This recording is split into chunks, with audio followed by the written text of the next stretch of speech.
Peygamber Efendimiz Mekke'de Allah'tan aldığı vahyi insanlara tebliğ ediyordu. İnsanları putlara kulluktan vazgeçip yalnızca Allah'a iman etmeye çağırıyor, doğru ile yanlışın ölçüsünü bildiriyordu. Kur'an'ın ortaya koyduğu ölçü açıktı. Hak güçlünün sözüne göre değil, Allah'ın hükmüne göre belirlenirdi. Mekke müşrikleri ise dünyaya farklı bir gözle bakıyordu. Onlara göre güçlü olan daima haklıydı. Bu yüzden iman edenlerin çoğunun fakir, kimsesiz ve toplumda güçsüz görülen kişiler olması onların alayını artırıyordu. Eğer bu dava doğru olsaydı güçlüler onun arkasında olurdu diyorlardı. Mekke, kuzeye uzanan ticaret yollarının üzerindeydi. Şam'a ve Filistin'e giden kervanlar yalnızca ticaret malları değil, haberler de getiriyordu. O günlerde Mekke'ye ulaşan en önemli haber kuzeyde devam eden savaştı. Bu savaş dönemin iki büyük devleti arasında yaşanıyordu. Bizans İmparatorluğu ile Sasani İmparatorluğu. Bizans Hristiyanlığı benimsemişti ve Araplar tarafından kitap ehli olarak biliniyordu. Müslümanlar inanç bakımından müşriklere kıyasla kitap ehli olan Bizans'ı kendilerine daha yakın hissediyordu. Sasani devleti ise İran merkezliydi ve ateşe kutsiyet atfeden putperest bir inanç anlayışıyla tanınıyordu. Mekke müşrikleri inanç yönünden Sasani'ye daha yakın hissediyordu. Savaş ilerledikçe Mekke'ye gelen haberler aynı tabloyu gösteriyordu. Bizans yeniliyor, peş peşe gelen kayıplar konuşuluyor, Sasani üstünlüğü dile getiriliyordu. Bu durum Mekke müşriklerinin zihninde hemen bir anlam kazandı. Onlara göre bu savaş dünyanın nasıl işlediğini gösteren açık bir delildi. Büyük ve köklü bir devlet bile yeniliyorsa Allah'ın yardımı iddiasının bir karşılığı yoktu. Bu düşünceyi Peygamberimizin getirdiği davete karşı kullanmaya başladılar. Müşrikler şu mantığı kurdular. Kitap ehli olan Bizans yeniliyorsa Mekke'de yeni ortaya çıkan bu din de ayakta kalamazdı.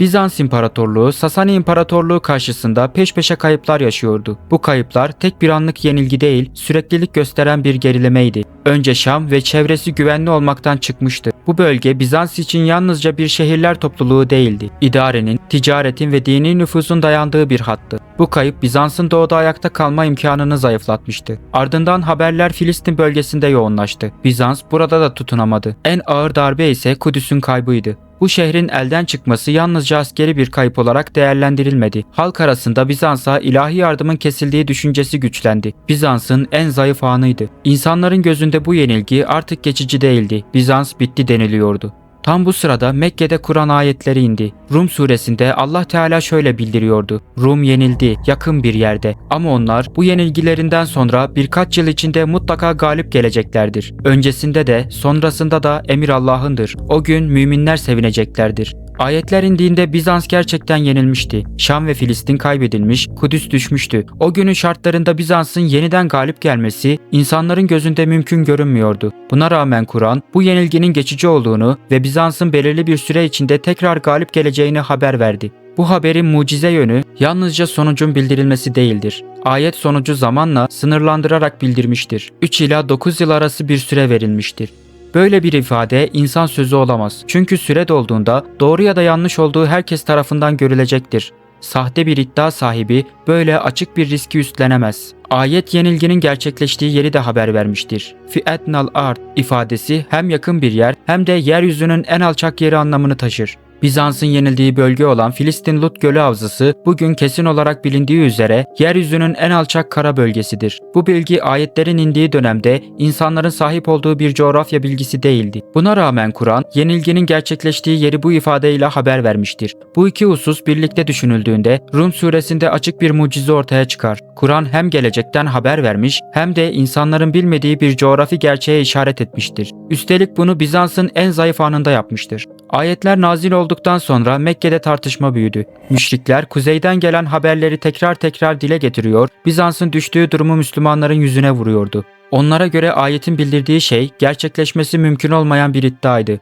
Bu tartışmalar sırasında Hazreti Ebubekir bu haberin Allah'ın kelamı olduğunu ifade ediyor ve bir mümin olarak Kur'an'ı tasdik ediyordu. Müşrikler ise bu tavrı kabullenmeyerek tartışmaya devam ettiler. Tartışma müşriklerden Ubey bin Halef ile karşı karşıya gelmesine kadar uzandı. O dönemde henüz bahis haram kılınmamıştı. Bunun üzerine aralarında deve üzerinden bir anlaşma yapıldı. Anlaşmaya göre ayetlerde bildirilen süre içinde Bizans galip gelirse müşrikler Hazreti Ebubekir'e deve verecek, eğer bu gerçekleşmezse Hazreti Ebubekir develeri müşriklere verecekti. Böylece mesele zamanın ortaya çıkaracağı sonuca bağlandı. Hazreti Ebubekir bu durumu Hazreti Muhammed sallallahu aleyhi ve selleme anlattı. Peygamberimiz ayette geçen bıd-ı sinin ifadesinin 3 ila 9 yıl arasını kapsadığını hatırlattı. Bunun üzerine süre 9 yıla kadar uzatıldı. Deve sayısı da artırıldı. Ardından bekleyiş başladı.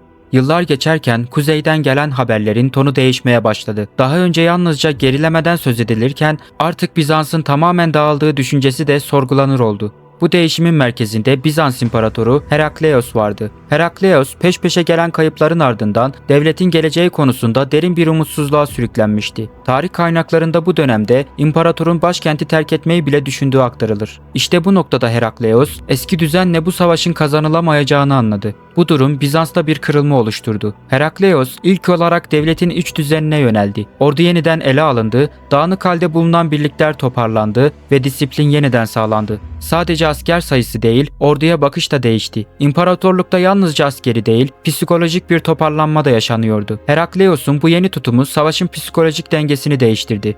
Bu sürecin dönüm noktası miladi 627 yılında gerçekleşen Ninova Muharebesi oldu. Bu savaşta Bizans ordusu Sasani kuvvetlerini açık şekilde yenilgiye uğrattı. Bu yenilgi Sasani devleti için yalnızca bir savaş kaybı değil, çözülmenin başlangıcı oldu. Kısa süre sonra Sasani iç düzeni sarsıldı, iktidar zayıfladı ve savaş sürdürülemez hale geldi. Bizans daha önce kaybettiği bölgelerde tekrar hakimiyet kurmaya başladı. En önemlisi Sasani üstünlüğü kesin olarak kırıldı. Bu gelişmelerle birlikte savaşın sonucu belirginleşti. Bizans yenildikten sonra yeniden galip gelmişti. Bu galibiyet insanların beklediği bir ihtimal değildi. En dip noktada olan bir devletin ayağa kalkması, üstelik ayetin verdiği süre içinde gerçekleşmişti. Bu noktada Mekke'deki bahis meselesi de sonuca ulaştı. Hazreti Ebubekir, ayetin bildirdiği vaadin gerçekleşmesiyle birlikte bahsi kazandı. Develer alındı. Ardından Peygamberimizin yönlendirmesiyle develer sadaka olarak dağıtıldı. Bu, meselenin dünyevi bir kazanç olmadığını açıkça gösteriyordu. Rum suresi böylece tarih sahnesinde karşılığını buldu. Yenilgi de, galibiyet de Allah'ın hükmüyle gerçekleşmişti. Bu olay müminler için Allah'ın vaadinin hak olduğuna dair açık bir delil olarak kaldı. Bu tür anlatımların devamı için videoyu beğenmeniz ve yorum bırakmanız bize destek olacaktır. Allah'a emanet olun.